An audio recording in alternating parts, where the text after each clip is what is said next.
नमस्कार दोस्तों, दिग्विजय शर्मा एकेडमी में आपका स्वागत है। एटॉमिक एनर्जी के एडमिट कार्ड्स आ चुके हैं, तो ये बहुत बड़ी खुशखबरी है और पीआरटी वाले कैंडिडेट्स के लिए तो और बड़ी खुशखबरी है, क्योंकि अभी जो एडमिट कार्ड्स आए हैं वो पीजीटी, टीजीटी और लाइब्रेरियन के लिए आए हैं। तो आपके आने ही वाले हैं, 1-2 दिन में पीआरटी का भी आ ही जाएगा।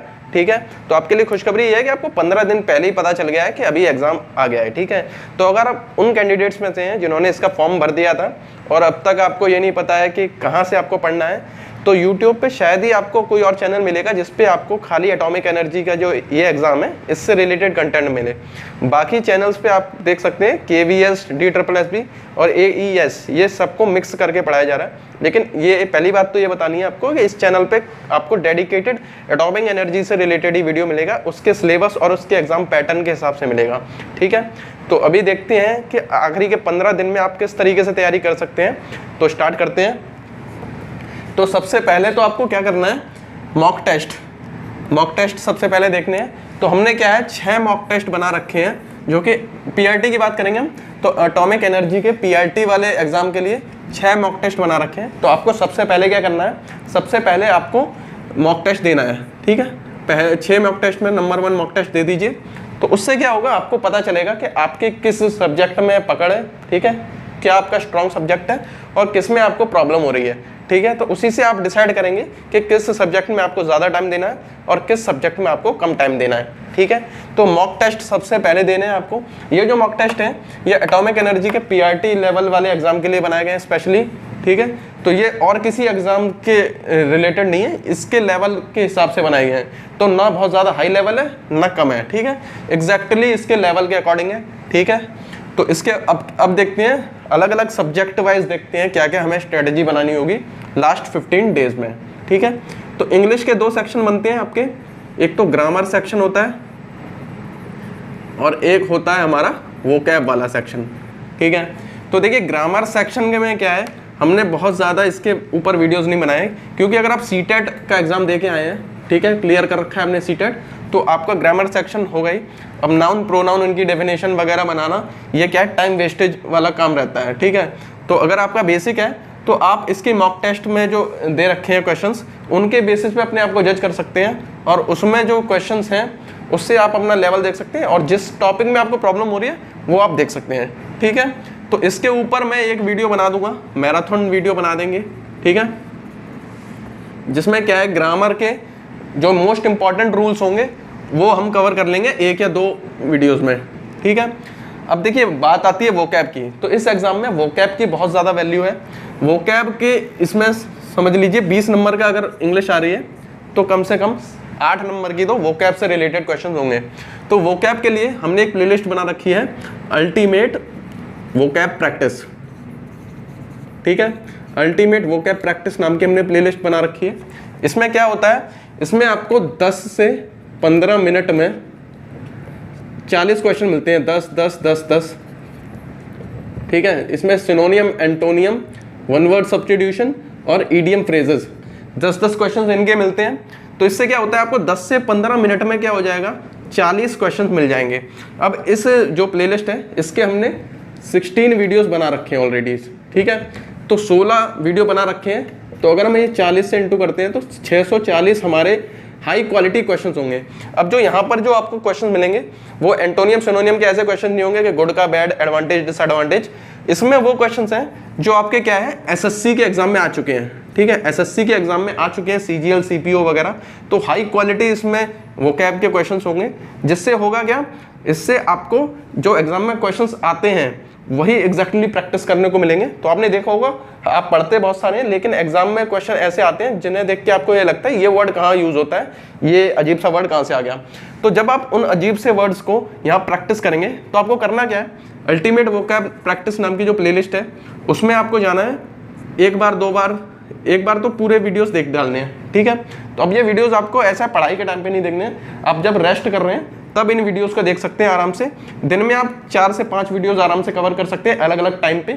उसके बाद जब ये सारे के सारे कवर हो जाएंगे उसके बाद आपको करना क्या है, इनको फिर थोड़ी सी स्पीड बढ़ा के इनको देख सकते हैं, बार बार देखना है। 4-5 बार जब ये रिपीट कर लेंगे तो मेन बात ये, इनको पढ़ाई के टाइम पे नहीं देखना है।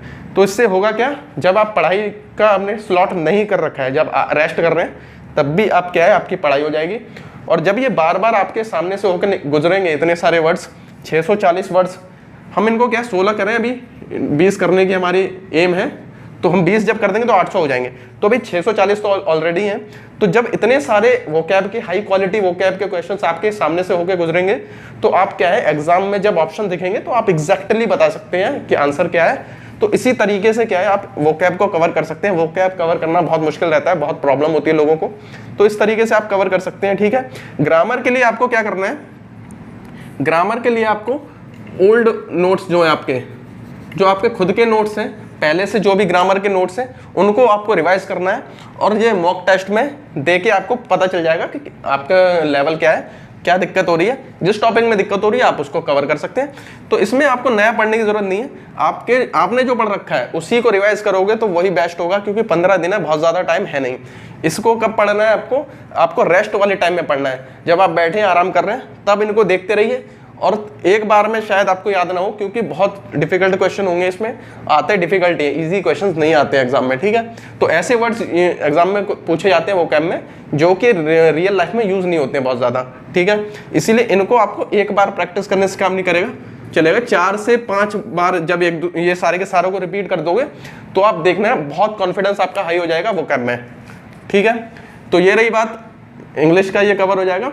ग्रामर के लिए आपको अपने नोट्स पढ़ने हैं और वोकैब की गारंटी इससे हो जाएगी। ठीक है, हिंदी में क्या है, आपको हिंदी का लेवल बहुत इजी होता है इसका। ठीक है, हिंदी बहुत इजी लेवल होती है, तो ये आपको अपने आप करनी पड़ेगी। ठीक है, इसमें मैं बहुत ज़्यादा आपकी हेल्प नहीं कर पाऊंगा। तो इसमें क्या हम करने वाले हैं, सेम ओल्ड नोट्स, जो आपके नोट्स हैं, जो आपकी पुरानी कोई भी ग्रामर की बुक है उससे आप पढ़ सकते हैं और क्वेश्चन लगाइए। तो उससे क्या होगा, आपकी हिंदी बहुत ईजी है। इसमें अगर आप 20 में से 18-19 से ज़्यादा नंबर नहीं लेके आ पा रहे हैं तो आपका बहुत कम चांसेस है सिलेक्शन का। ठीक है, तो 18 मार्क्स तो आने चाहिए, क्योंकि बहुत इजी लेवल होता है। टीचिंग एग्जाम में सबसे ज़्यादा इजी सेक्शन जो होता है वो हिंदी का होता है। ठीक है, तो इसमें आपको लाने ही लाने पर्यायवाची विलोम वगैरह का एक वीडियो बना देंगे हम, जिसमें क्या इंपॉर्टेंट क्या है, वोकैब वाला सेक्शन जो होता है हिंदी का, पर्यायवाची विलोम तत्सम तद्भव, ये क्वेश्चन काफ़ी ज़्यादा पूछे जाते हैं, तो उसका हम एक वीडियो बना देंगे। लेकिन बाकी जो सेक्शन है आपको खुद ही करना है। जनरल हिंदी आती है, बहुत ईजी लेवल होता है, इसलिए इसमें टाइम वेस्ट नहीं करना है। आपको क्या करना है, पुराने नोट्स पढ़ने हैं। ठीक है, और विलोम वगैरह जो भी अपनी बुक से पढ़ सकते हैं, इसमें ज़्यादा टाइम नहीं लगने वाला है। ठीक है, अभी देखते हैं मैथ्स सेक्शन। तो मैथ्स सेक्शन में क्या है, इसका वही है, मॉक टेस्ट देंगे तो आपको पता चल जाएगा किस किस टॉपिक से क्या क्वेश्चन पूछे जा रहे हैं। तो जिन जिन टॉपिक में आपको दिक्कत हो रही है, तो आप यहाँ पर प्लेलिस्ट सेक्शन में जाएंगे तो सब्जेक्ट वाइज प्लेलिस्ट हमने बना रखी है। तो मैथ्स के लिए मैथ्स फॉर AES-PRT नाम से है, मैथ्स फॉर AES-PRT। तो यहाँ पर आपको अजीब अजीब जो भी टॉपिक्स होते हैं, जैसे कि रिकरिंग डेसिमल वाला टॉपिक है, या ऐसे क्वेश्चन आते हैं कि 100 का फैक्टोरियल है, इसमें नंबर ऑफ जीरोस कितने होंगे। ठीक है, कोऑर्डिनेट ज्योमेट्री है, ट्रिग्नोमेट्री है, पॉलिनोमियल्स हैं।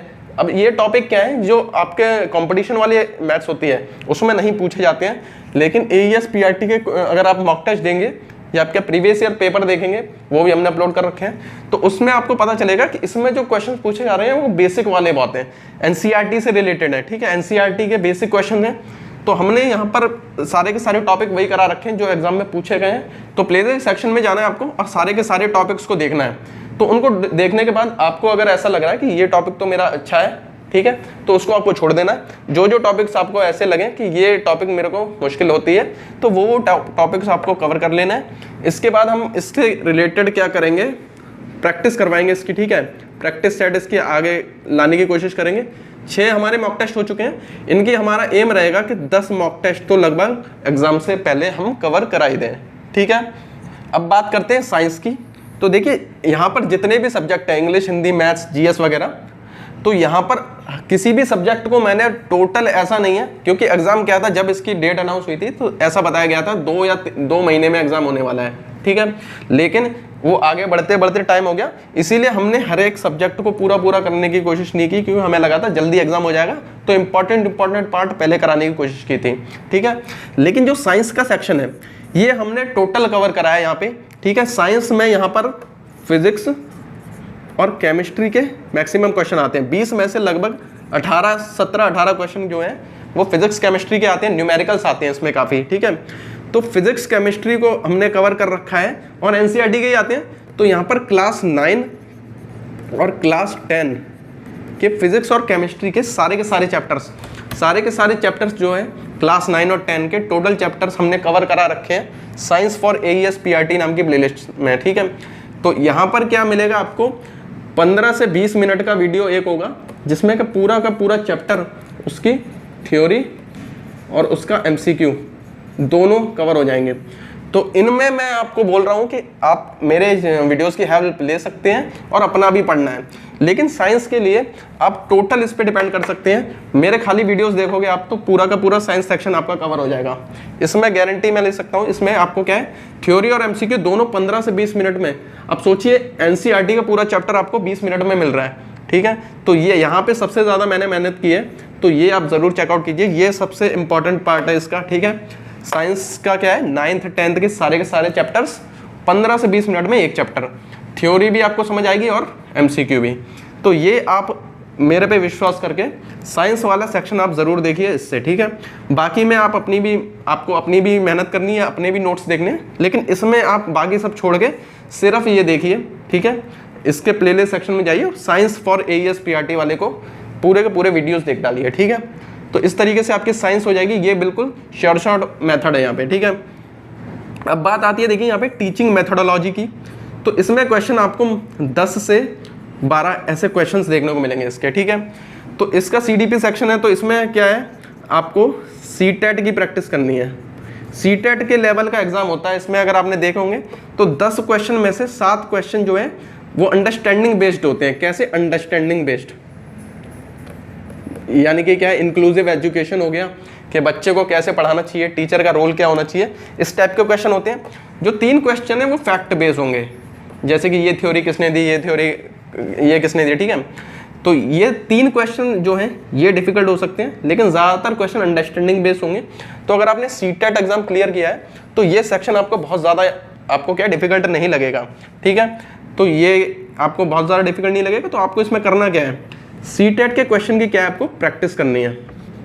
CTET के ज़्यादा से ज़्यादा क्वेश्चन प्रैक्टिस करने हैं। तो हमने क्या, इसके इंपॉर्टेंट जो चैप्टर्स होते हैं, जैसे कि चाइल्ड डेवलपमेंट की स्टेजेस होती हैं, जैसे क्वेश्चन आता है एनिमिज्म कौन सी स्टेज से रिलेटेड है, सेंट्रेशन कौन सी स्टेज से रिलेटेड है, तो इसमें बहुत प्रॉब्लम होती है। तो इनको हमने टीचिंग मेथोडोलॉजी के जो प्लेलिस्ट सेक्शन है उसमें करा रखा है, ठीक है। इसके चैप्टर्स में हमने पियाजे, वाइगोस्की, कोलबर्ग, तो जो इंपॉर्टेंट जो CTET में आते हैं ज़्यादातर, वो सारे के सारे हमने करा रखे हैं। और भी इसके इंपॉर्टेंट थ्योरीज हैं, उनकी एक लिस्ट बना देंगे, ठीक है। तो और भी इसमें करा देंगे, लेकिन इसकी मेन आपको करना क्या है, प्रैक्टिस आपको करनी है CTET की, ठीक है। CTET के क्वेश्चंस प्रैक्टिस कीजिए, इससे आपकी इसकी तैयारी होगी, ठीक है। अभी ज़्यादा से ज़्यादा आपको क्या है, प्रैक्टिस पे ज़्यादा ध्यान देना है। जहाँ प्रॉब्लम आ रही है वहाँ आप इसमें प्लेलिस्ट सेक्शन में जाकर उस टॉपिक को देखिए, वो टॉपिक क्लियर करिए और अपना फिर से प्रैक्टिस पे लग जाइए। तो हर एक सेक्शन में आपको प्रैक्टिस पे बहुत ध्यान देना है। यहाँ पर आप इसके क्वेश्चन करेंगे और ये थ्योरी पढ़ेंगे तो MCQ के थ्रू आपकी अपने आप ही प्रैक्टिस हो जाएगी। तो हर एक में मैं प्रैक्टिस पे जोर दे रहा हूँ, तो प्रैक्टिस ज़रूर करनी है, ठीक है। अभी देखिए GS सेक्शन क्या है, GS और करंट अफेयर दोनों मिलके आपके 10 नंबर के आने वाले हैं, ये 5-5 नंबर के होते हैं, ठीक है। तो और रीजनिंग भी आपकी 5। तो रीजनिंग तो मेरे हिसाब से आपको पढ़ने की ज़रूरत नहीं है, ये आपको मॉक टेस्ट में जितने क्वेश्चन मिलेंगे उतने ही काफ़ी हैं। रीजनिंग किसी साल तो आई भी नहीं थी इसमें, ठीक है। तो GS और ये जो हमारा करंट अफेयर है, इसमें क्या करना है आपको, पुराने नोट्स, ज़्यादातर में आपको पुराने नोट्स ही पढ़ने हैं, ठीक है। GS के लिए आपको ओल्ड नोट्स पढ़ने हैं, हिस्ट्री, पॉलिटी, ज्योग्राफी वगैरह, इनके जो भी आपकी बहुत हाई लेवल नहीं क्वेश्चंस आने वाले हैं, इसीलिए ऊपर से पढ़ना है, ठीक है। मेजर आपको इवेंट्स याद रखने हैं, ठीक है। इससे रिलेटेड हमने वीडियो बना रखा है जिसमें हमने मॉडर्न हिस्ट्री कवर कर रखी है एक ही वीडियो में, 25 मिनट का होगा शायद वीडियो वो, और पॉलिटी को भी हमने कवर कर रखा है, ठीक है, चैनल पे ही। तो इसके अलावा हम ज्योग्राफी के भी अलग अलग सेक्शन को इसमें कवर करने वाले हैं। तो आपको इसमें मेन क्या है, ये पुराने नोट्स से ही ज़्यादातर पढ़ना है, और अगर आपको वीडियो के फॉर्मेट में अगर देखना है तो आप देख सकते हैं, ठीक है। तो बात आती है अगर करंट अफेयर्स की, तो करंट अफेयर्स में स्पोर्ट्स से रिलेटेड जो भी करंट अफेयर्स हैं, ठीक है, तो क्रिकेट हो गया, हॉकी हो गया, कॉमनवेल्थ गेम्स हुए हैं अभी, ठीक है, या फिर ओलंपिक्स हुए हैं, तो उनसे रिलेटेड जो इवेंट्स हैं, और क्या होता है, टेनिस से रिलेटेड क्वेश्चंस हो गए, तो ये काफ़ी ज़्यादा पूछे जाते हैं इसमें, ठीक है। इसके अलावा डिफेंस से रिलेटेड, ठीक है, या साइंस और टेक्नोलॉजी से रिलेटेड, करंट अफेयर्स, ये टॉपिक्स काफ़ी ज़्यादा इंपॉर्टेंट है, तो पहले इनको कवर करना है आपको, उसके बाद बाकी के मेन देखना है, ठीक है।